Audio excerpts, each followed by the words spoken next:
Los documentos históricos nos dicen que Hermes, más tarde llamado Mercurio, dio a su pueblo las artes y las ciencias, es decir, conocimientos y habilidades en forma adecuada a la civilización de su pueblo. Moisés, en cambio, debió proseguir de una manera diferente, en cierto sentido contrapuesta, para cristalizar la sabiduría de Hermes Mercurio. Esto se evidencia en la evolución del pueblo hebreo hasta la época de David, el rey salmista y profeta divino, que se nos presenta fiel a su Dios, portando espada y ejerciendo la música. Con David, el Hermes o Mercurio del pueblo hebreo, la corriente hebrea, había llegado a la culminación de la sabiduría hermética o mercuriana independiente. Quiere decir que en la época de David, la primitiva sabiduría de Hermes había llegado a la región de Mercurio. Después, la sabiduría de Moisés debió seguir su órbita de vuelta hacia la región de Venus. El hebraísmo alcanzó la región de Venus en la época en que esta corriente debió vincularse con un elemento bien distinto, esto es, con la corriente que en cierto modo irradiaba desde el lado opuesto. Así como en su camino hacia el Sol, la Tierra proyectada hacia el espacio se encuentra con Venus, así también en el cautiverio de Babilonia, la sabiduría de Moisés se encontró con lo que irradiaba desde el lado asiático. En el cautiverio de Babilonia, la sabiduría del pueblo hebreo se encontró, debido a su particular evolución, con lo que en forma más bien atenuada se manifestaba en los misterios de Babilonia y Caldea. Como si un peregrino, conociendo la tierra y partiendo de ella, primero hubiera penetrado en la región de Mercurio y después en la región de Venus, para allí recibir la luz solar incidente, así también la sabiduría de Moisés recibió durante el cautiverio de Babilonia lo que directamente había emanado de los santuarios del zaratustismo para pasar en forma atenuada a los misterios y la sabiduría de los caldeos y babilonios.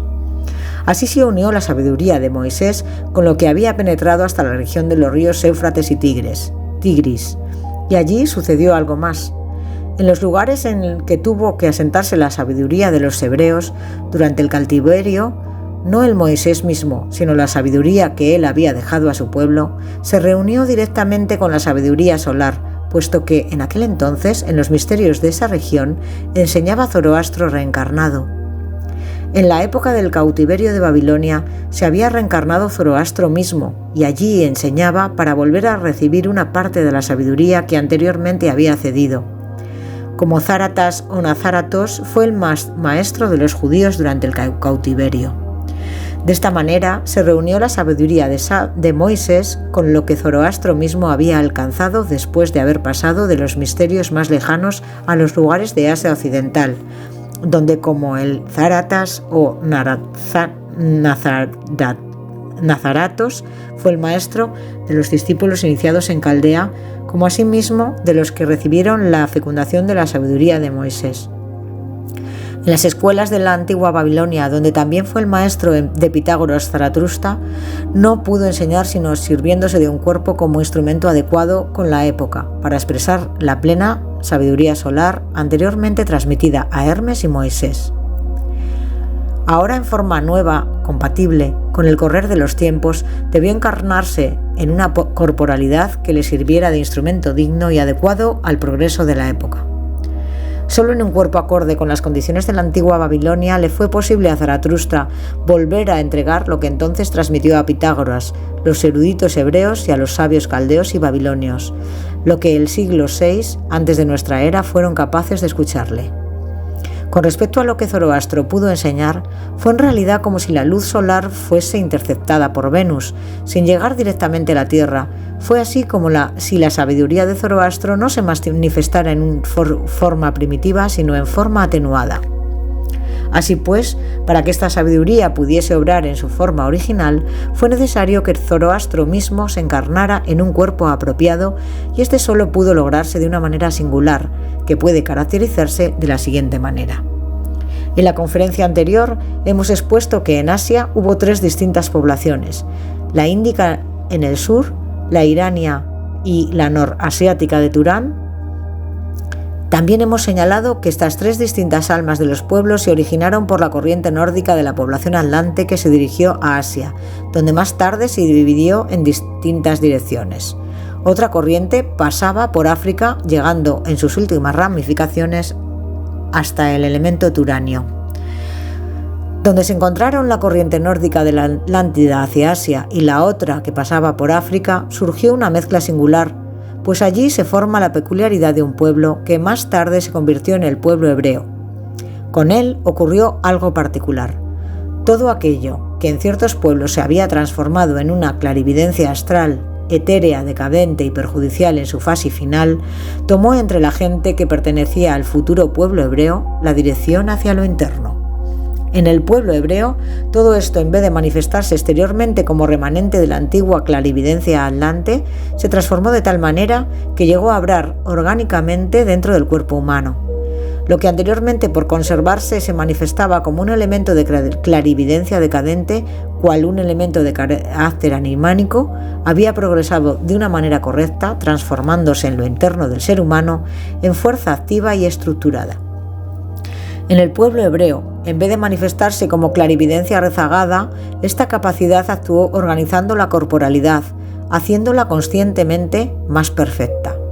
Lo decadente en los turanios obraba como fuerza progresiva y transformadora en el pueblo hebreo.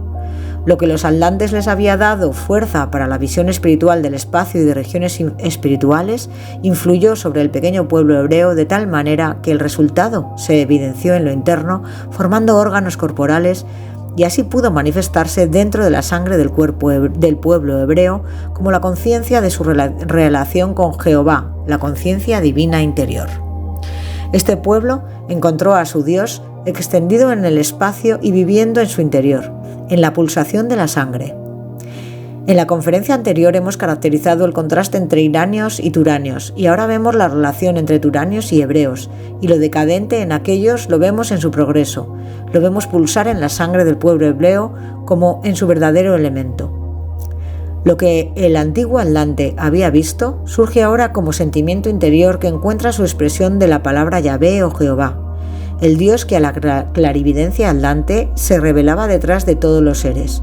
Vivió invisible en el sentimiento interior y en la sangre, a través de las generaciones de Abraham, Isaac y Jacob. Fue el Dios que obró en el destino de estas generaciones. De esta manera, lo externo se transformó en experiencia interior y en vez de muchos nombres distintos, se le dio ahora el nombre único: Yo soy el Yo soy. El hombre atlante lo había encontrado por doquier, fuera de sí mismo, en el mundo exterior. El hebreo, en cambio, lo encontró en el centro de su propio ser, en su yo, y lo experimentó en la sangre que corre a través de las generaciones. El Dios del gran universo fue entonces el Dios del pueblo hebreo, el Dios de Abraham, Isaac y Jacobo. Así se fundó el pueblo hebreo, de cuya singular misión dentro de la evolución de la humanidad trataremos en la próxima conferencia. En la presente solo pudimos referirnos al primer aspecto de la sangre de dicho pueblo, como producto concentrado de todo cuanto el hombre de la época atlante había percibido como su mundo circundante. Veremos entonces qué secretos hay detrás de lo expuesto y llegaremos a conocer la peculiar naturaleza de ese pueblo del que Zoroastro tomó el cuerpo para el ser que se ha llamado Jesús de Nazaret.